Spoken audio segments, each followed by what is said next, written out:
하나님 말씀 봅니다. 하나님 말씀 사무엘하 16장 1절에서 14절까지입니다. 16장 1절에서 14절까지, 본문이 길어서 1절에서 4절까지만 같이 읽겠습니다. 다윗이 마루턱을 조금 지나니 무비보셋의 종 시바가 안장 지운 두 나귀의 떡 200개와 건포도 100송이와 여름과일 100개와 포도주 한 가죽 부대를 싣고 다윗을 맞는지라. 왕이 시바에게 이르되 내가 무슨 뜻으로 이것을 가져왔느냐 하니, 시바가 이르되 나귀는 왕의 가족들이 타게 하고 떡과 과일은 청년들이 먹게 하고 포도주는 들에서 피곤한 자들에게 마시게 하려 함이니이다. 왕이 이르되 내 주인의 아들이 어디 있느냐 하니, 시바가 왕께 아뢰되 예루살렘에 있는데 그가 말하기를 이스라엘 족속이 오늘 내 아버지의 나라를 내게 돌리리라 하나이다 하는지라. 왕이 시바에게 이르되 무비보셋에게 있는 것이 다 내 것이니라 하니라. 시바가 이르되 내가 절하나이다. 내 주 왕이여, 내가 왕 앞에서 은혜를 입게 하옵소서 하니라. 아멘.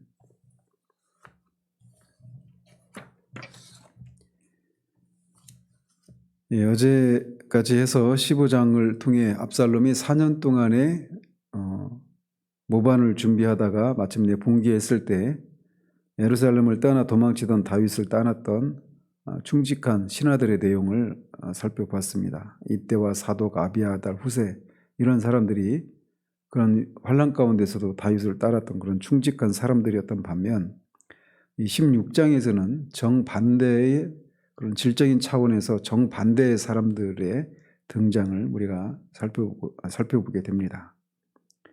그래서 우리말에는 생략되었지만 이 원문에 보면 16장 1절이 보라라고 하는 그런 감탄사로 시작을 하고 있어서, 이제 이 16장 1절 이하에서 등장할 사람이 그 앞에 있었던 그런 후세나 이때나 이런 사독과 아비아달과 같은 순수하게 다윗을 도왔던 그런 사람과는 질적인 차원에서 다른 사람의 등장이 있을 것을 예고하며 16장이 시작을 합니다.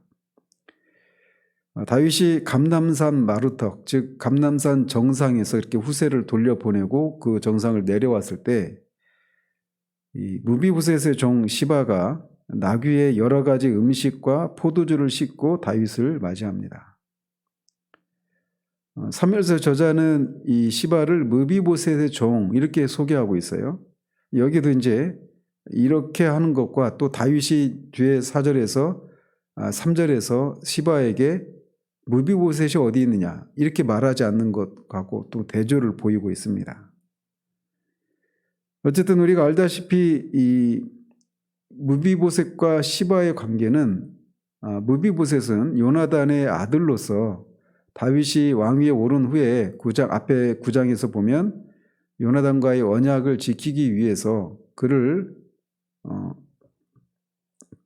그 왕자의 하나같이 여겨주고 그 사울 가문의 그 모든 재산을 다 무비보셋에게 주라고 그 시바에게 명령했던, 그래서 시바도 무비보셋을 섬기는 그런 사람이었단 말이죠. 그런데 우리가 알다시피 시바는 무비보셋에서 종이 되긴 했지만 그 당시에도 이미 20명이나 되는 그런 종을 거느리고 있었던 그런 사람이었습니다. 그래서 이 무비보셋을 섬기는 종이긴 했지만 개인적으로 상당한 재산을 소유했던 그런 사람이었어요. 그래서 그는 도망 중에 있는 다윗을 맞으러 오면서 두 나귀에, 안장을 지운 두 나귀에 많은 그런 음식들과 포도주를 싣고 그렇게 마중 나갔던 겁니다. 여기에 시바가 안장 지은 두 나귀의 음식을 싣고 왔다 이렇게 표현한 것에서 이 시바의 이 숨겨진 의도를 우리가 읽을 수가 있습니다.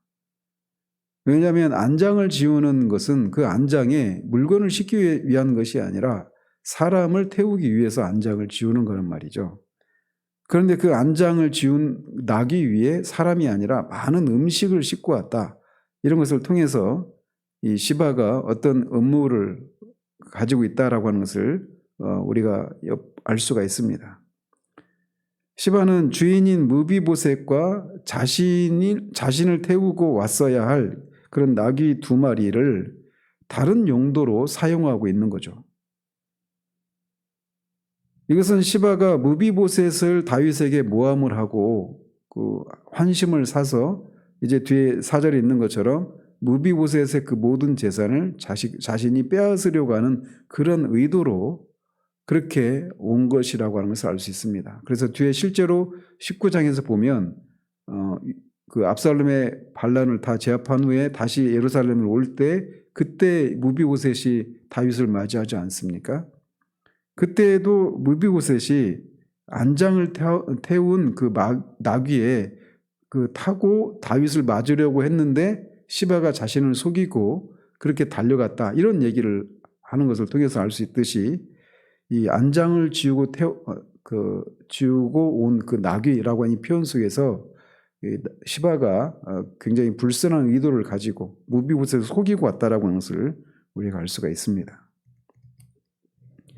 그래서 다윗은 그런 시바의 의도를 처음에는 의심하고 이 많은 음식을 가져온 것이 무슨 뜻이냐라고 묻습니다. 그러자 시바는 나귀는 왕의 가족들이 타고 이 포도주 음식들은 청년들이 먹고 포도주는 들에서 그 지친 사람들이 마시게 해달라, 이렇게 하면서 매우 세심하게 챙기는 그런 모습을 보여줍니다. 그렇지만 실상 그는 자신의 야욕을 채우기 위해서 다윗에게 환심을 사고 있는 것에 불과하죠. 지금 다윗은 예루살렘을 급히 빠져나오는 바람에 정신적으로나 육체적으로 매우 피곤한 그런 상태 가운데 있었죠. 그런 상황 가운데 있는 다윗에게 겉으로 보면 시바가 이렇게 세심하게 배려하는 이런 모습은 굉장히 다윗에게 위로가 되고 다윗의 마음을 사기에 충분한 그런 행동이었습니다. 그래서 그런 상황을 이용해서 이 자신이 원하는 것을 다윗으로부터 얻어내기 위해서 이런 일을 한 것이죠. 그러니까 시바의 이런 모습은 지금 이제 내전 상황이지 않습니까? 이런 내전 상황에서도 여전히 자신의 이익을 챙기는데 급급한 그런 사람의 전형이다라고 할 수가 있습니다. 옛날에 그 2차 대전에 그 독일군에 의해서 유대인들이 이제 포로 수용소로 끌려가는 그 유대인 그 학살과 관련된 영화를 본 적이 있는데, 이 유대인들이 이제 그 게토라고 하는 지역에서 이제 수용소 그렇게 자기들끼리 모여 살다가 결국은 수용소로 다 끌려가는 그런 상황인데, 그 수용소에 끌려가기 위해서 유대인들이 다 지금 막 이제 짐을 챙겨가지고 이렇게 와 있는 그런 상황입니다. 근데 거기에서 수용소에 끌려가기 전에 그런 처해져 있는 상황인데, 어떤 소년이 그 상황에서도 앞에 그 목에다가 이렇게 전대를 걸고 이 좌판을 걸고 사탕 몇 개 이런 거를 사람들이 팔고 있는, 돈을 받고 팔고 있는 이런 장면이 있습니다. 그래서 어떤 유대인 어른이 그걸 보면서 한심하니까 이 상황에서 지금 왜 그 장사를 하느냐, 그러니까 돈을 벌고 있느냐 물으니까 소년도 그냥 모르겠다 이렇게 하면서 그렇게 팔고 있는 이런 소년의 모습을 그 영화 속에서 이렇게 그린 적이 있는데, 바로 그런 상황입니다. 내전을 앞두고 있는 상황에서도 자신의 이권을 챙기기에 급급한 이런 모습들. 이것은 마치 주님의 재림을 앞두고 사람들이 먹고 마시고 시집가고 장가가고 그냥 매매하고 이런 것들이 있는 것처럼 지금 어떤 그런 전형적인 그런 모습이 시바라고 할 수가 있습니다. 굉장히 기회주의적이고 눈앞에 있는 어떤 이익에 눈이 멀어 있는 그런 사람이라고 할 수가 있죠. 그런 시바에게 그 마음을 이제 그 환심을 마음을 뺏겼죠, 이미 시바에게. 그래서 다윗은 시바에게 너의 주인의 아들이 어디 있느냐 이렇게 묻습니다. 앞에 9장에서 이 시바를 포함해서 사울의 모든 재산이 다 무비보셋의 것이다 그렇게 조치를 내리지 않았었습니까? 따라서 무비보셋은 시바의 주인이란 말이에요. 그런데 너의 주인의 아들이 어디 있냐 이렇게 말을 해서 무비보셋과 이 시바의 관계를 주종 관계로 지금 인정을 하지 않고 있는 이런 언사를 하고 있는 겁니다. 무비보셋이 어디 있느냐 이렇게 묻거나 또는 너의 주인이 어디 있느냐 이렇게 물었어야죠. 그런데 너의 주인이 어디 있느냐 이렇게 묻고 있어서 벌써 다윗의 마음에 무비보셋이 그 현장에 자신을 맞으러 나오지 않은 이런 것이 다윗에게 이미 불쾌한 또는 의심을 하고 있는 이런 상황이었던 겁니다. 그래서 그런 다윗의 심리를 간파한 이 간교한 시바는 이 무비보셋이 예루살렘에 남아서 이스라엘 족속이 내 아버지의 나라를 자기에게 돌리리라 라고 그렇게 말을 했다라고 거짓말로 보고를 합니다. 그러자 다윗은 이 시바의 말을 듣고 즉각적으로 무비보셋의 소유가 이제부터 모두 시바 너의 것이다 이렇게 말을 해버립니다. 앞에 14장에서도 득어와 여인의 그 말을 들었을 때 그 여인이 처한 그 상황, 이 딱한 상황을 당사자 그 한 사람 얘기만 듣고 속단을 내렸던 것처럼 여기서도 지금 같은 실수를 범하고 있는 겁니다. 차문에서 말하고 있는 것처럼 송사가 먼저 온 사람의 얘기를 들으면 그 사람의 말이 다 옳은 것 같지만 나중에 온 사람이 진실을 밝힌다라고 말씀하셨던 것처럼 양자의 얘기를 다 들었어야죠. 그런데 지금 이런 상황에서 다윗이 잘못된 판단을 내리고 있는 것을 봅니다. 이런 면에서 우리가 도덕적인 교훈을 어쩌라면 우리가 이렇게 정신적으로나 육체적으로 막 이렇게 피곤하고 또 심리적으로 지쳐 있을 때 우리가 그때 이 잘못된 결정을 내리기가 쉽습니다. 그런 면에서 우리가 뭐 도덕적으로 다윗을 비난하고 나라면 그런 상황에서 그렇지 않을 거야 이런 생각을 가져서는 안 되겠지만 어쨌든 우리가 경계할 그런 모습을 여기서 보여주고 있는 거죠. 이렇게 해서 시바라고 하는 사람이 이제 지나가고 또 계속해서 이 도망길을 계속 가다가 이 바우림이라고 하는 지역까지 갑니다.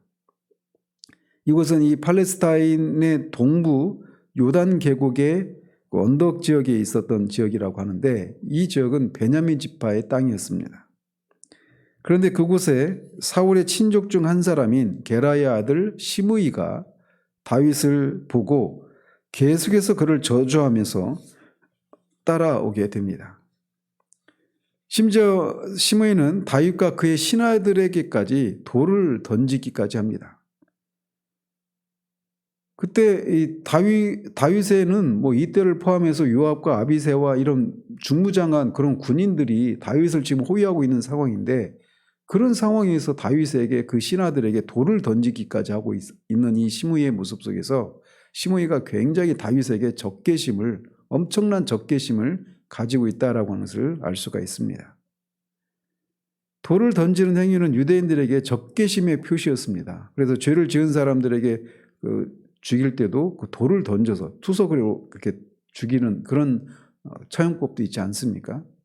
극도의 적개심을 표현할 때 돌을 던지는 이런 것이 있는데 이 중무장한 군인이 호위하고 있는 상황에서도 그렇게 돌을 던진다. 이거는 굉장히 시므이가 이 다윗에게 적개심을 품고 있다라고 하는 것을 보여주고 있는 겁니다. 그러면서 7절과 8절에서는 그가 다윗에게 품고 있는 적개심이 무엇인지를 보여주고 있는데 한마디로 말을 하면 다윗이 사울 족속의 중요 인물들을 죽여서 피를 흘리고 이 사울의 왕권을 강제적으로 강탈한 것 이런 죄를 저질렀다라는 겁니다. 그리고 그런 죄를 저지른 것에 대해서 하나님께서 이 압살롬 그 다윗의 아들에게 그 다윗이 저지른 죄에 대한 이 대가로 이 나라를 압살롬에게 뺏기게 했다라고 하는 것이 이 시므이의 저주의 내용이었습니다. 즉 시므이는 사울 가문의 뭐 이스보셋이나 또 아브넬의 죽음 그리고 시간적으로 압살롬의 반란보다는 앞서 있는 사건이지만 21장에 기록되어 있는 이 사건의 배후에 다윗이 있다라고 그렇게 오해를 하고 있는 겁니다. 그 21장에 보면은 이 사울이 기브앗 사람들을 죽이거든요. 기브앗 사람들은 여호수아와 언약을 맺어서 그들을 죽이지 못하게 했는데 그 언약을 깨고 기브앗 사람을 죽여요. 그리고 그것에 대해서 하나님이 3년 동안 기근을 내리자 이제 그것에 대해서 이제 그 원인이 그것 때문이라고 것을 알고 다윗이 사울의 후손들 7명을 죽이죠. 그것을 통해서 사울의 가문이 위축되고 급기야는 이제 다윗이 사울에게서 왕권을 빼앗은 것, 이것이 하나님이 그것이 하나님 앞에 지은 죄다, 이렇게 얘기를 하고 있는 것이죠. 그래서 그것에 대한 벌로 지금 이렇게 도만장 신세가 되어서 이렇게 아들에게 쫓기는 그런 상황이 되었다라고 말하면서 막 가거라 하면서 막 그를 조롱하고 적개심을 품고 있는 겁니다. 그렇지만 다윗에 대한 이런 심의의 저주는 하나님께 대적하는 것입니다. 왜냐하면 사울의 왕권이 다윗에게 옮겨진 것은 다윗이 스스로 취한 것이 아니라 하나님께서 그렇게 하신 거란 말이죠. 즉 하나님의 절대 주권을 부정하고 지연과 혈연에 근거해서 아주 그런 편견과 이런 적개심에 절어 있는 그런 전형적인 모습을 보여주고 있는 겁니다. 그러면서 여호와께서 네게 그 죄를 여호와께서 너에게 돌렸다, 이렇게 말을 해서 여호와의 이름을 망령되이 일컫는 그런 죄까지 짓고 있는 겁니다.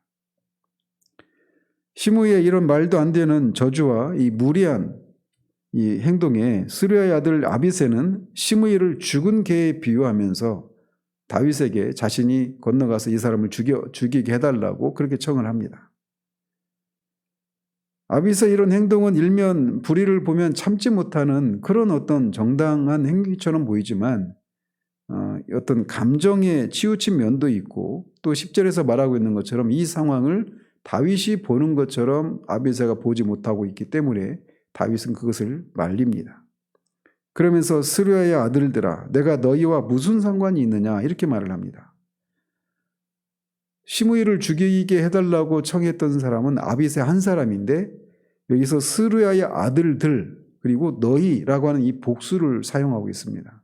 그러니까 이 자리는 요압도 있었고 요압 역시도 아비새와 같은 생각을 했기 때문에 이런 말을 했던 거죠. 그러면서 이 다윗이 이제 이 상황을 어떻게 바라보고 있는가를 보여주면서 이 시므이를 향한 이 다윗의 태도 속에서 다윗이 이 시련을 통해서 한 단계 성숙한 그런 신앙으로 들어갔다라고 하는 것을 보여주고 있습니다. 다윗은 시므이가 자신을 저주하는 것은 여호와께서 그에게 자신을 저주하라고 하신 것이다. 그러니 시므이에게 왜 나를 저주하느냐, 이렇게 말할 수가 없다, 이렇게 대답을 하는 겁니다. 즉 다윗은 비록 아비새의 말이 율법적으로는 인간적인 도의상에서는 맞는 말이지만 자신의 생각은 아비새가 보는 것처럼 이 상황을 보지 않고 있다, 이렇게 말을 하고 있는 거예요. 즉 다윗은 아비새가 현재 일어나고 있는 사건을 단지 그냥 표면적으로 또 인간적인 관점에서만 이 상황을 해석하고 있지만 다윗은 이 상황을 하나님의 섭리의 차원에서 이 상황을 보고 있는 겁니다. 즉 다윗은 이 상황이 자신의 죄로 인해서 하나님이 징계를 내리시는 것이다라고 보고 있는 거예요. 그러면서 아비새와 모든 신하들에게 자신의 몸에서 난 아들이 자기의 생명을 빼앗으려고 하는 이 상황인데 혈연으로 맺어지지 않고 있는, 그리고 오히려 이 시므이는 베냐민 집안 사람이어서 다윗에게 어떤 적개심을 품고 있을 만한 그런 시므이가 자신에게 저주하는 것쯤이야 당연히 있을 수 있는 일이 아니겠느냐, 이렇게 말을 하는 겁니다. 즉 그러면서 다윗은 이 일이 자신의 죄로 인한 하나님의 징계 차원에서 벌어지고 있는 일이라고 하는 것을 분명하게 인식하고 있는 거예요. 그래서 이 시므이의 이 모독적인 언사, 저주 이런 것들을 묵묵히 참아내고 있는 겁니다. 하나님의 판단에 전적으로 맡기고 있는 거예요. 이게 바로 온유함입니다. 어제 말씀드린 것처럼. 오념이라고 하는 것은 불의를 보고 그냥 참는 것 정도가 오념이 아니라, 그래서 화를 내지 않고 그냥 참는 이런 것이 오념이 전부가 진수가 아니라 하나님의 판단에 전적으로 맡겨버리는 겁니다. 자신이 오념도 이 하나님이 예수 그리스도께서 이 산상수훈을 말씀하실 때 이 순서도 있습니다. 논리적인 순서를 따라서 말씀하고 계신 겁니다. 어떻게 보면 강의하면서도 말씀드렸지만, 그래서 심령이 가난한 자, 하나님의 은혜가 아니면 전적으로 자신에게는 아무런 소망이 없다라고 하는, 그래서 영적인 파산 상태에서 하나님의 은혜만을 구하는 그 마음, 이게 심령이 가난한 상태예요. 그리고 애통하는 자, 의에 줄이고 애통하는 그런 사람, 그래서 자신의 그런 처지를 인해서 애통해하고 의에 줄이고 목마른, 하나님의 그 의를 갈망하고 그 목말라하는 사람들이 복이 있다라고 말씀하신 후에 온유한 자가 복이 있다, 이렇게 말하는 거예요. 그래서 자신이 하나님의 은혜가 아니면 아무런 소망이 없고 하나님 앞에서 자신은 철저히 아무런 소망이 없는 죄인이라고 하는 것을 인정하는 겁니다. 그러니까 완전히 땅바닥에 엎드려져 있는 거죠. 그러면서 하나님의 전적인 하나님의 판단에 자신을 완전히 맡기고 하나님의 은혜만을 구하는 그런 상태가 온유함이에요. 그렇기 때문에 이미 넘어진 자는 더 이상 넘어질 필요가 없잖아요. 그런 것처럼 다윗의 심리가 지금 그런 상황인 겁니다. 그래서 시므이가 자신에 대해서 이렇게 말을 하는 것에 대해서 그냥 받을 수 있는 겁니다. 바로 그게 온유함이에요. 그러면서 이렇게 다윗은 지금 상황이 자신의 죄 때문에 빚어진 것임을 인정하면서도 여전히 하나님의 긍휼과 자비를 구하고 있습니다. 이게 다윗의 위대함입니다. 즉 여호와께서 자신의 원통함을 돌아보셔서 시므이의 저주 때문에 여호와께서 선으로 자신에게 갚아주시기를 바란다라고 말을 하면서 시므이의 저주를 받고 있는 겁니다. 시므이의 저주에도 불구하고 다윗이 계속 침묵하자 시므이는 더욱 흥분해서 다윗 일행을 막 따라가면서까지 조롱과 저주를 퍼붓습니다. 그래도 끝까지 침묵으로 일관하고 이 다윗 일행이 이제 어느 한 곳에 피곤해서 어느 한 곳에서 도착해서 거기서 쉬고 있는 이런 장면으로 끝나고 있어요. 여기서 볼 수 있는 것처럼 어제도 말씀드린 것처럼 다윗은 이런 자신의 죄로 인한 이런 실패와 뼈저린 하나님의 징계의 과정을 거치면서 이런 일이 있기 전보다 훨씬 더 성숙한 그런 다윗으로 그렇게 성장해 가고 있는 것을 보여주고 있어요. 자신이 우리가 그렇잖아요. 우리가 하나님의 은혜로 구원을 받고 나면 막 그런 처음에 우리가 하나님의 구원의 은혜를 처음 경험했을 때 그 초기에 그 구원의 은혜가 막 가득할 때 우리는 하나님을 위해서 막 무엇이라도 할 수 있고 하나님이 뭐 말씀을 통해서든 기도할 때든 어떤 일상의 삶을 통해서든 하나님이 나에게 막 사랑을 베푸시고 나를 기뻐하시고 은혜 베푸신다라고 하는 것이 막 너무 생생하게 느껴지니까 막 내 자신이 막 하나님을 위해서 무엇이라도 할 수 있을 것 같고 하나님의 이름이 모독을 받는 것에 대해서 막 정말 그렇게 의로운 분노에 사로잡히고 막 그렇지 않은 현실들을 보면서 하나님께서 어떤 강력한 그런 어떤 그 심판과 징계를 내리기를 바라는 그런 마음이 우리를 지배합니다. 그래서 그 사마리아를 통과하려고 했는데 사마리아 사람들이 통과하지 못하게 하니까 요한과 그 야고보가 막 그렇게 얘기하지 않습니까? 하늘에서 불을 명해서 하나님께 하늘로부터 그 불이 내려서 그 사마리아 사람들을 죽이게 할까요? 라고 그렇게 예수님께 청했던 요한처럼 말이죠. 그런데 자신이 하나님 앞에 얼마나 소망이 없는지 그 자아의 그 깊은 곳, 우리가 정말 어떻게 손을 쓸 수 없이 완전히 타락해 있는 그런 우리의 실상을 알게 되었을 때, 그래서 다윗이 이 밧세바를 죽이고 범하고 우리아를 죽인 후에 시편 51편에서 고백하고 있는 것처럼 내가 모태에서부터 죄악 가운데 잉태한 그런 사람이라고 하는 것을 이 완전히 자기 자신에 대한 이 절망 가운데서 그렇게 자신이 그런 죄악을 추악함을 알게 되었을 때 그때 비로소 이제 그는 그런 어떤 자기의 실상을 보면서 하나님 앞에 온유함으로 그렇게 대처하는 이런 모습을 보인단 말이죠. 그런 면에서 다윗이 한층 더 그런 일이 있기 전보다 자기 자신에 대한 이해, 그리고 그런 자신에게 베푸시는 하나님의 은혜가 정말 그야말로 은혜다라고 하는 것. 어떤 당연한 권리처럼 주장할 수 있는 그런 것이 아니라 그야말로 은혜라고 하는 것을 뼈저리 이게 알게 되는 것입니다. 아프지만 이런 징계의 과정을 통해 다윗이 이런 면에서 한층 더 성숙해져 가는 이런 모습을 우리가 볼 수가 있는 거예요. 이것이 우리가 바라봐야 될 그런 모습입니다. 어제도 말씀드렸지만 저는 다윗이 이런 모습을 보이는 이런 것이 부럽습니다. 여전히 제 안에 그런 혈기들이 남아있으니까 말이죠.